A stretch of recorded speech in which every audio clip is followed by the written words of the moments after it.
Astrology में कुंडली के 8th स्थान या अष्टम स्थान से आयु मृत्यु के बारे में पता करते हैं। तो आयु का, किसी व्यक्ति की आयु का निर्धारण करना, उसको बताना कि उसकी उम्र कितने समय की होगी, इसको आयुर्दाय में कहा गया। पराशर ऋषि ने इसको आयुर्दाय कहा। आयुर्दाय का मतलब है कि किसी व्यक्ति की आयु को निर्धारित करना, उसको बताना कि आपकी आयु इतने वर्ष की है, राइट। इसी तरह से अष्टम स्थान से आप मृत्यु के बारे में बता सकते हैं।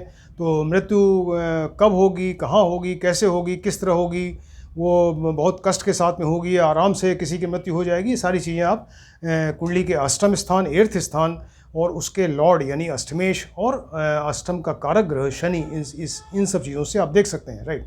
तो फिलहाल ये आयुर्दाय के बारे में अभी डिस्कशन चल रहा है। आयुर्दाय का मतलब कि किसी व्यक्ति की आयु को बताना।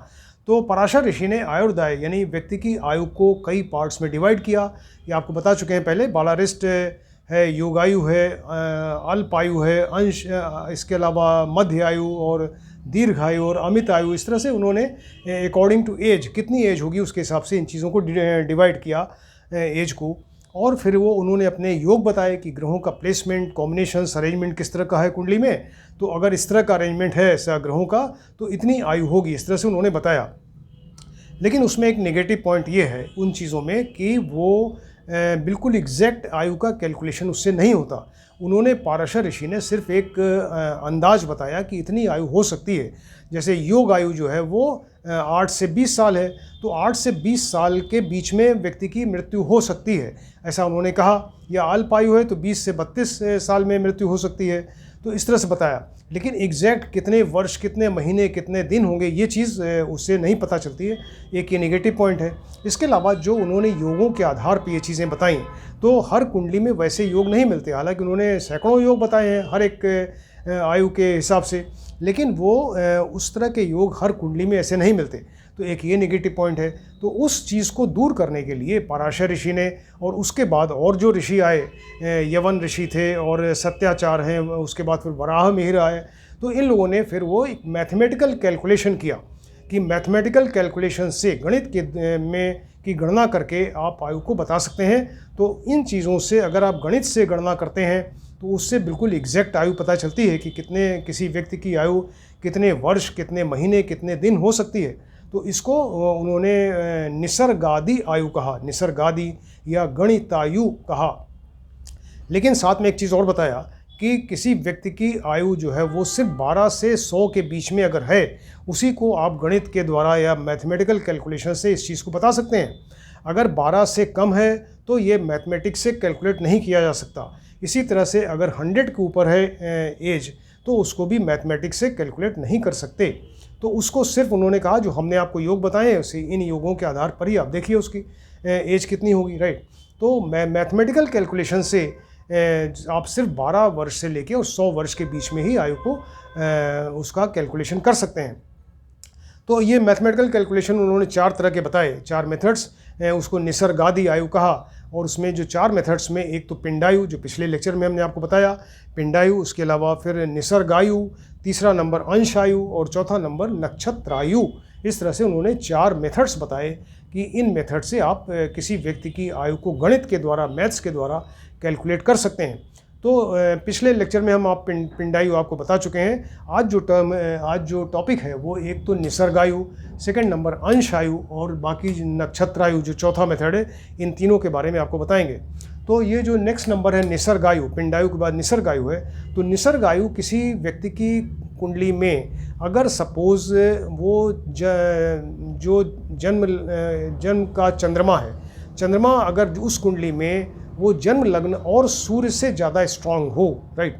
अगर किसी व्यक्ति की कुंडली का आप निसर्गायु से कैलकुलेशन कर रहे हैं, तो ऐसे व्यक्ति की कुंडली में ये निसर्गायु मेथड लागू होगा जहाँ की चंद्रमा जन्म लग्न और सूर्य लग्न से ज़्यादा स्ट्रांग होगा, राइट। चंद्रमा इज स्ट्रॉन्गर देन जन्म लग्न एंड सूर्य। तब उस केस में निसर्गायु के द्वारा आयु की गणना करेंगे। तो इसमें जैसे आपको पिंडायु बताया कि जब वो ग्रह अपनी डीप एक्सल्टेशन स्टेट यानी परमोच्च स्थिति में होते हैं तो उनके द्वारा दी गई आयु होती है। इसी तरह से निसर्गायु में यहाँ पर थोड़ा सा डिफरेंस है। वो जो यहाँ पर ग्रह अपनी अगर परमोच्च स्थिति में होंगे तो वो उनके द्वारा दी गई आयु इस तरह से है कि सूर्य का है 20 वर्ष, चंद्रमा 1 वर्ष, मंगल 2 वर्ष, बुध 9 वर्ष, बृहस्पति 18, शुक्र 20 और शनि 50 वर्ष आयु देते हैं। कैलकुलेशन उसी तरह से है, यहाँ गणना बिल्कुल पिंडायु की तरह ही होगी, लेकिन सिर्फ फ़र्क क्या है कि ऐसे व्यक्ति की कुंडली में निसर्गायु के द्वारा कैलकुलेशन करेंगे जहाँ की चंद्रमा जो है वो जन्म लग्न और सूर्य लग्न से ज़्यादा स्ट्रांग होगा। और इसके अलावा ये पिंडायु यहाँ पर फ़र्क है, मतलब ये जो ग्रहों द्वारा दी गई आयु है परमोच्च स्थिति में, ये फ़र्क है। बाकी गणना पूरी बिल्कुल पिंडायु की तरह ही होगी। एक ये हुआ। सेकंड नंबर आता है अंश आयु। अंश आयु में ऐसे व्यक्ति की कुंडली जिसमें कि जन्म लग्न जो है वो सूर्य और चंद्रमा से ज़्यादा स्ट्रांग हो, तो उस व्यक्ति की कुंडली में अंशायु के द्वारा आप गणना करेंगे। सबके मेथड्स अलग अलग हैं। तो अंशायु में क्या करेंगे कि जब जन्म लग्न ऐसी कुंडली हो जिसमें कि जन्म लग्न जो है, जन्म लग्नेश ये सूर्य और चंद्रमा से ज़्यादा स्ट्रांग हो, तब ये अंशायु वाले मेथड से उसकी गणना करते हैं, एज की कैलकुलेशन करते हैं मैथमेटिक्स से। अब इसका क्या मेथड है ये, क्योंकि ये पिंडायु और निसर्गायु से फ़र्क है, तो इसको बताने के लिए उन्होंने कहा कि पराशर ऋषि ने कि सबसे पहले आप D1 जो जन्म कुंडली है उसके आधार पे आप D9 बनाइए, यानी डिविजनल चार्ट नंबर 9 या नौमांश कुंडली बनाइए। सबसे पहला काम आप करिए कि आप जन्म कुंडली से आप नौमांश कुंडली बना लें। अब नौमांश कुंडली में आप देखिए कि वो ग्रह किस राशि में बैठे हैं। उसमें राहु केतु को यहाँ काउंट नहीं करते हैं, जैसे पिंडायु में काउंट नहीं करते थे, यहाँ भी काउंट नहीं करेंगे, सिर्फ सूर्य से शनि तक ही देखेंगे। तो जो बाकी 7 ग्रह बचे, सूर्य, चंद्र, मंगल, बुध, बृहस्पति, शुक्र एंड शनि, ये D9 नौमांश कुंडली में किस राशि में बैठे हैं, किस नंबर की राशि में, तो जिस नंबर की राशि में बैठे हैं उसमें से एक घटा दीजिए, तो वो जो घट के जो वैल्यू आएगी तो वो ग्रह के द्वारा दी गई आयु होगी, एक अप्रॉक्सीमेट आयु होगी। अब मान लीजिए कि सूर्य का भोगांश 5 राशि 4 डिग्री 50 मिनट्स है। एक एग्जाम्पल लेके ही बता सकते हैं आपको कि सूर्य का भोगांश मान लीजिए कि 5 राशि, यानी ये 6th राशि में, कन्या राशि में बैठे हैं, क्योंकि 5 राशि के आगे 4 डिग्री 50 मिनट्स है, इसके मतलब 5 राशि तो बीत गई। तो ये 5 राशि 4 डिग्री 50 मिनट्स इनका भोगांश है सूर्य का। अच्छा, अब हमने इनको इस आधार पे इसकी D9 कुंडली बनाया, नौमांश कुंडली। D9 में देखा कि सूर्य जो है वो 11th राशि में बैठा हुआ है, वो कुंभ राशि में बैठे हैं जो 11 नंबर की राशि है। तो सूर्य द्वारा दी गई आयु कितनी होगी, तो 11 में से एक आप घटा दीजिए, तो बाकी बचा 10 ईयर्स, यानी 10 ईयर्स सूर्य के द्वारा दी गई आयु कितनी हुई, 10 वर्ष। तो 10 वर्ष तो ये आयु हुई, लेकिन ये अप्रॉक्सीमेट है। अब ये जो 4 डिग्री 50 मिनट्स वाली, ये तो 5 राशि वाला हो गया। अब जो 4 डिग्री 50 मिनट्स है ये भी अपनी कुछ आयु देगा। तो इसको कैलकुलेट करने के लिए उन्होंने, ऋषि ने ये बताया कि 4 डिग्री 50 मिनट्स में आप नौमांश के खंड को घटाइए, जो मैक्सिमम खंड जितना घट सकता है। देखिए, नौमांश के खंड है 0 से 320 पहला खंड, 320 से 640 दूसरा, 640 से 10 तीसरा, और 10 के बाद 1320 चौथा, फिर 1320 के बाद 1640 ये हुआ पाँचवा, और 1640 के बाद 20, इस तरह से छठे, ऐसे करके 30 डिग्री तक 9 खंड आते हैं। तो यहाँ 4 डिग्री 50 मिनट्स है, तो 4 डिग्री 50 मिनट्स में जो नौमांश का पहला खंड है 3 डिग्री 20 मिनट्स, ये घटेगा, क्योंकि इसके बाद 640 आ जाता है, वो नहीं घटेगा। तो 450 में से 320 हमने माइनस किया, तो बचा 1 डिग्री एंड 30 मिनट्स। इसकी वैल्यू कितनी होगी, 1 डिग्री होता है 30 मिनट्स के, 1 डिग्री की वैल्यू है 60 मिनट्स, तो और 30 मिनट्स पहले से है, तो 60 + 30 यानी 90 मिनट्स इसकी वैल्यू हो गई। तो एक तो आपने नौमांश कुंडली में वो सूर्य जहाँ बैठा जिस राशि में, एक घटा के 10 ईयर्स निकाल दिया, ये अप्रॉक्सीमेट आया। अब 4 डिग्री 50 मिनट्स कितनी आयु देगा, उसके लिए नौमांश खंड घटाया 3 डिग्री 20 मिनट्स जो पहला खंड है, बचा 1 डिग्री 30 मिनट्स यानी 90 मिनट्स हुआ।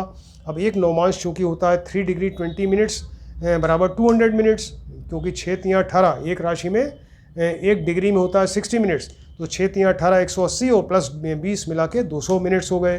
तो अगर हम 90 मिनट्स को अगर हम डिग्री में कन्वर्ट करना चाहें, तो 90 मिनट्स को डिग्री में कन्वर्ट करने के लिए 90/200 करना पड़ेगा, तो ये आएगा 0.45। तो सूर्य द्वारा दी गई जो कुल आयु होगी वो 10 पहले से आया और 0.45 यहाँ पे आ गया, यानी 10.45 वर्ष ये सूर्य इतनी आयु देगा, राइट। ये आपको बताया कि सूर्य द्वारा दी गई आयु जो है 10.45 वर्ष होगी, इसको डिग्री में हमें कन्वर्ट कर लिया। अच्छा, अब इसी तरह से सूर्य से लेकर शनि तक जितने भी ग्रह हैं सबका आप इसी तरह से बना लीजिए। सूर्य, चंद्र, मंगल, बुध, बृहस्पति, शुक्र एंड शनि, ये सारे ग्रहों का आप इसमें पॉइंट में, डिग्री में कन्वर्ट करके बना लीजिए कि टोटल कितनी कितनी आयु देंगे वो ग्रह। अब ये तो सेकंड ये वाला मेथड हुआ, मतलब जो नेक्स्ट स्टेप हुआ। इसके बाद का जो स्टेप है, फिर उन्होंने कहा कि इसके बाद भरण संस्कार करते हैं। जैसे पिंडाई में आपको बताया कि हरण संस्कार करते हैं, यानी वो ग्रहों के प्लेसमेंट अरेंजमेंट की वजह से उसकी हानि होती है एज की। यहाँ पर उन्होंने कहा कि भरण संस्कार भी होता है, यानी वो एज और ऐड हो जाती है, उसमें कुछ पार्ट ऐड हो जाएगा, उसको भरण कहते हैं, भरण संस्कार। तो भरण संस्कार कितना होगा, इसके लिए उन्होंने कहा कि उस कुंडली में, यानी D1 जन्म कुंडली में अगर ग्रह कोई उच्च का बैठा हुआ है, यानी ग्रह अपनी एग्जल्टेड स्टेट में है, या ग्रह वक्री हो गया, रेट्रोग्रेड हो गया, तो जो भी एज यहाँ पर आ रही है उसको आप 3 से मल्टीप्लाई करिए, यानी 3 गुना उसकी एज बढ़ा दीजिए, क्योंकि उच्च का होने से उसको बहुत ज़्यादा बल मिल गया, स्ट्रेंथ मिल गई। इसी तरह जब वक्री होता है ग्रह तो उसको काफ़ी स्ट्रेंथ मिलती है, वक्री होने से ग्रह बहुत स्ट्रांग हो जाता है, बली हो जाता है। तो जन्म कुंडली में अगर जो यहाँ पर आई ये जो एज आ रही है, तो अगर ग्रह वहाँ D1 कुंडली में अगर उच्च का है, एग्जल्टेड है, या वक्री यानी रेट्रोग्रेड है, तो उसको 3 से गुणा करें, तो वो जो भी आयु आई उसको 3 से आप मल्टीप्लाई कर दीजिए। और इसके अलावा और बताया कि अगर मान लीजिए स्वग्रही हो, अपनी राशि में बैठा हुआ है, या वो वर्गोत्तम में है, यानी जिस राशि में ये D1 कुंडली में बैठा है अपनी जन्म कुंडली में, और उसी राशि में वो नौमांश में ही बैठा हो, तो उसको वर्गोत्तम कहते हैं। तो ग्रह अगर स्वग्रही हो गया या वर्गोत्तम हो गया, तब उसको 2 से गुणा करिए। और अगर वो मतलब A और B दोनों पार्ट अगर लग रहे हैं, यानी उच्च का भी है और वक्री भी है, और मान लीजिए कि वो वर्गोत्तम भी हो गया या स्वग्रही हो गया, तो ये दोनों चीज़ें लागू नहीं होंगी कि 3 से भी मल्टीप्लाई करें, 2 से भी तब उस ऐसे केस में सिर्फ जो उच्च का है या वक्री है वो वही माना जाएगा, यानी सिर्फ 3 से ही मल्टीप्लाई करना होगा। तो इस तरह से ये 2 मेथड्स हैं जिससे भरण संस्कार करते हैं, यानी एज में कुछ पार्ट ऐड कर देते हैं। इसके बाद फिर हरण संस्कार करते हैं, जैसे पिंडायु में था, तो हरण संस्कार बिल्कुल पिंडायु की तरह ही करते हैं, सिर्फ इसमें क्रूरोदय हरण जो चौथा नंबर वो नहीं करते। तो आपको बताया था हरण संस्कार वहाँ 4 तरह का होता है। एक तो होता है चक्रपथ हरण या चक्रार्ध हरण, पहला नंबर। सेकंड नंबर होता है शत्रु क्षेत्रीय हरण। तीसरा नंबर होता है अस्तगत हरण, अस्त हो जाने से। और चौथा नंबर होता है क्रूरोदय हरण, यानी लग्न में क्रूर ग्रह बैठे हो तो क्रूरोदय हरण होता है। तो यहाँ पर अंश आयु में हरण संस्कार में सिर्फ शुरू के 3 ही हरण संस्कार करते हैं, यानी चक्रपथ हरण या चक्रार्ध हरण, सेकंड नंबर शत्रु क्षेत्रीय हरण, और तीसरा नंबर अस्तगत हरण। क्रूरोदय हरण यहाँ नहीं करते हैं। अब मान लीजिए कि ये इस तरह से आपने पूरी एज निकाल लिया, सारे ग्रहों की एज यहाँ निकाला, और इसको अगर भरण संस्कार में ग्रह उच्च का है या रेट्रोग्रेड है तो 3 से मल्टीप्लाई किया, अगर स्वग्रही है या वर्गोत्तम में है तो 2 से मल्टीप्लाई करिए। तो इस तरह से आपने भरण यानी एडिशन किया, और उसके बाद फिर हरण संस्कार करिए, जो आपको बताया था पिंडायु में, चक्रपथ हरण, शत्रु क्षेत्रीय एंड और इसके अलावा अस्तगत हरण। तो अगर इस तरह के हैं तो उसको हरण संस्कार होगा। अब मान लीजिए कि व्यक्ति की आयु आई 90.27 वर्ष, 90.27 वर्ष अगर आ रही है, तो इसको भी हम बताते हैं कि कैसे वर्ष और कैसे महीने और कैसे दिन, फिर वो निकाल लेते हैं। तो 90.27 का मतलब ये हो गया कि 90 वर्ष तो पूरे हो गए, 90 वर्ष व्यक्ति की एज है। इसके अलावा बचा 0.27। अब 0.27 से आपको महीने निकालने हैं, तो 0.27 को 12 महीने से आप मल्टीप्लाई करिए, तो ये आएगा 3.24 महीने आएंगे। अब इस महीने से इसमें 3 महीने देखिए पूरे हो गए, 3.24 यानी 90 वर्ष और 3 महीने, तो उसकी एज आपको पता चल गई। अब बचा 0.24 महीने, इसको अब दिन में कन्वर्ट करिए, तो दिन में कन्वर्ट करने के लिए इसको 30 से मल्टीप्लाई कर दें, 30 दिन से, तो 0.24 × 30 यानी 7.20 दिन आया। तो इस व्यक्ति की आयु होगी 90 वर्ष 3 महीने एंड 20 दिन। ये इस तरह से कितना इजी और कितना बढ़िया कैलकुलेशन बताया कि आप इसको वर्ष, महीने और दिन तक आप ले जा सकते हैं, कि अगर आपने कुंडली बिल्कुल सही बनाई है और आपका कैलकुलेशन यहाँ बिल्कुल सही है, एग्जैक्ट एक्यूरेट है, तो ऐसे केस में आप बिल्कुल सही उस व्यक्ति की आयु आप बता देंगे वर्ष, महीने एंड दिन में, राइट। अब जो ये 4th जो मेथड है नक्षत्र आयु, आपको बताया पहला पिंडायु पहले बता चुके हैं, अभी बताया निसर्ग आयु, फिर अंश आयु, और चौथा नंबर है नक्षत्र आयु। तो नक्षत्र आयु में ये चीज़ है कि यहाँ पर ऑल 9 प्लैनेट से गणित के द्वारा कैलकुलेशन करते हैं, राइट। यहाँ पर राहु एंड केतु को भी लेते हैं। तो यहाँ पर जो जब ग्रह अपनी परमोच्च स्थिति में होते हैं यानी डीप एक्सल्टेशन स्टेट में होते हैं, उनके द्वारा दी गई आयु इस तरह से होती है।